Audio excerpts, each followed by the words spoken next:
地震后前30分钟，6个能救全家命的黄金步骤。最后一步，很多人想都没想过。当剧烈的摇晃终于停止，空气中弥漫着石膏粉尘的味道，你的心跳可能高达每分钟150次。此时，人类的大脑会因为大量的肾上腺素分泌，陷入一种名为隧道视觉的心理状态，你会本能地只想往外跑，从而忽略周围致命的隐患。深呼吸，强行按下恐慌的暂停键。现在的每1分钟都决定着后续的生存质量。让我们开启这黄金30分钟的生存倒计时。第一阶段，震后0到2分钟。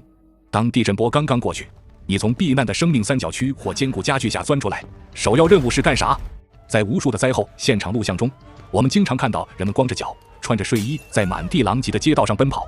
这在灾害心理学中被称为常态偏见带来的次生伤害。人们总是低估了环境恶化的程度。地震会导致室内大量的陶瓷、镜子，特别是没有贴防爆膜的窗户玻璃发生碎裂。钢化玻璃虽然会碎成颗粒，但普通玻璃会形成大量锋利的隐形利刃，散落在地板上。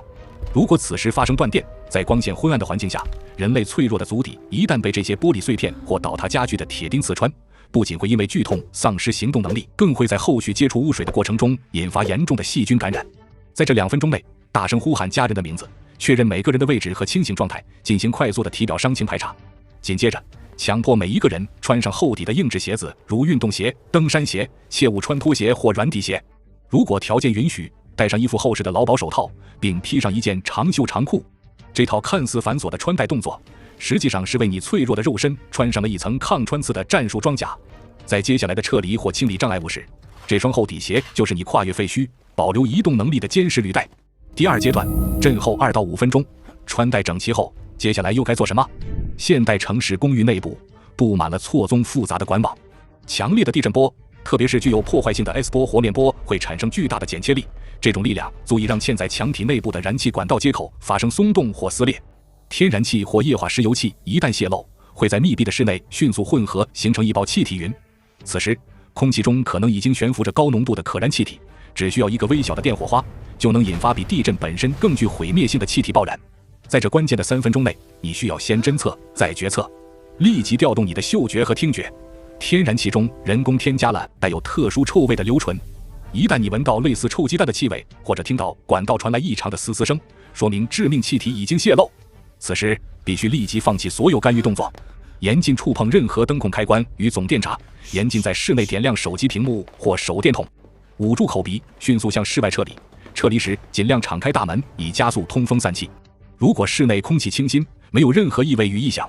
此时你才可以迅速且轻柔地移动到厨房，用湿毛巾或厚衣物扑灭所有明火炉仍在燃烧的炉灶、香薰。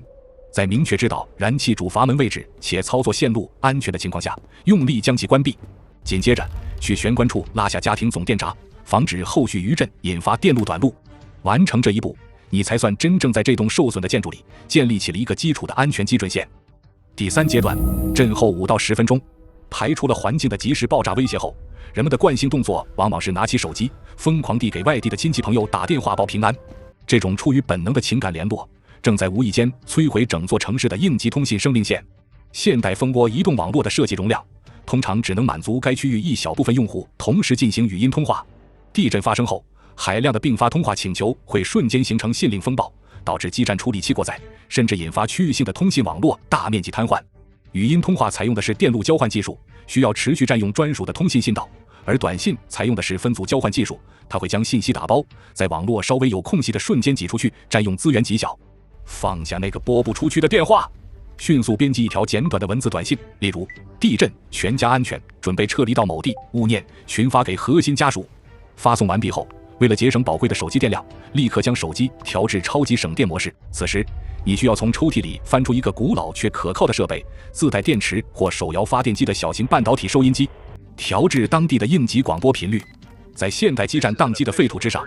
这种传统的无线电长波和中波信号拥有穿透废墟的强大衍射能力，是你获取官方受灾情况、余震预警和避难所位置的唯一可靠信息源。第4阶段，震后10到15分钟，很多人会在此时去翻找房产证、金首饰或者厚重的冬衣，但在面临生死存亡的时刻，物品的价值评判体系将发生翻天覆地的改变。此时的评估标准只有一个：重量与维持生命体征的比值。人体在高度紧张和后续的体力消耗中，对水分和基础热量的需求会显著上升。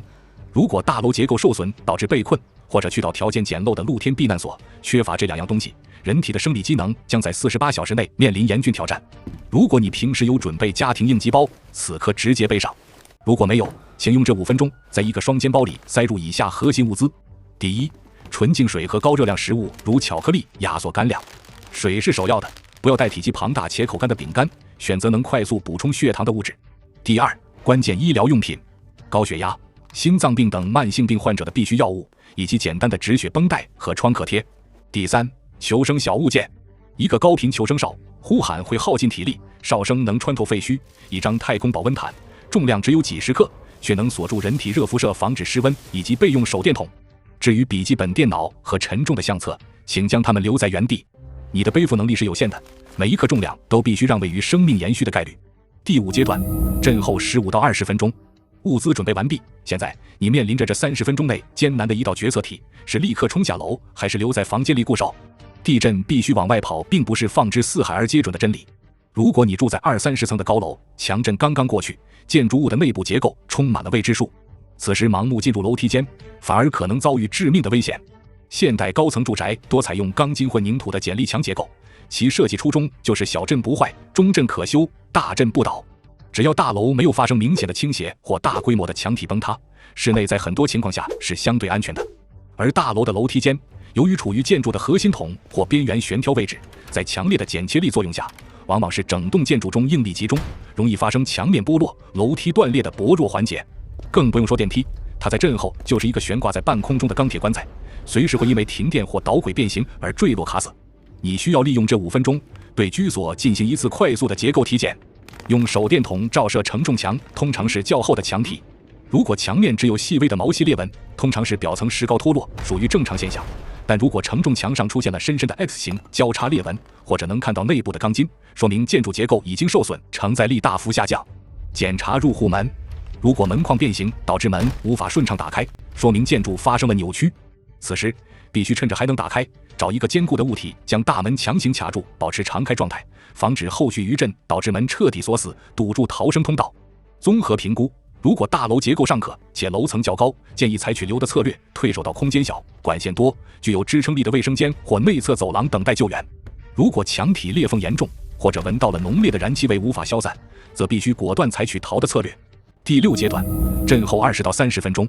如果你通过评估决定必须撤离这座受损的高楼，那么最后的这10分钟是对你心理素质和体能的双重考验。在下楼的过程中，楼梯间可能会布满碎石和脱落的墙皮，余震随时可能发生。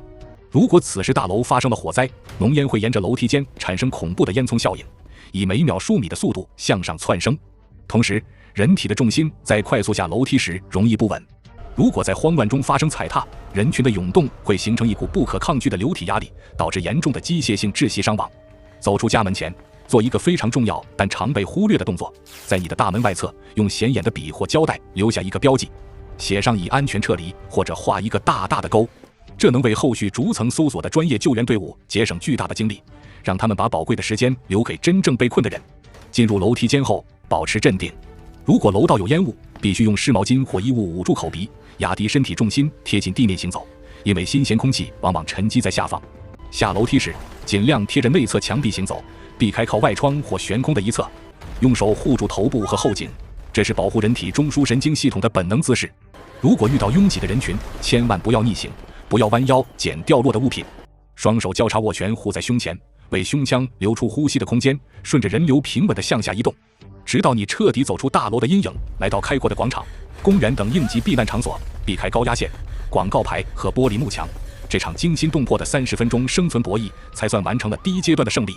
好了，如果本期视频打破了你的常识盲区，让你对地震逃生有了全新的结构化的认识，请不要吝啬你的点赞与收藏。更重要的是，请立刻将这条视频转发给你的家人、朋友，特别是那些住在一起的长辈和孩子。用科学的眼光武装我们日常居住的空间，这可能是一次知识的分享，更可能是未来的一份保命符。感谢您的观看，下期也会给您带来更精彩的内容。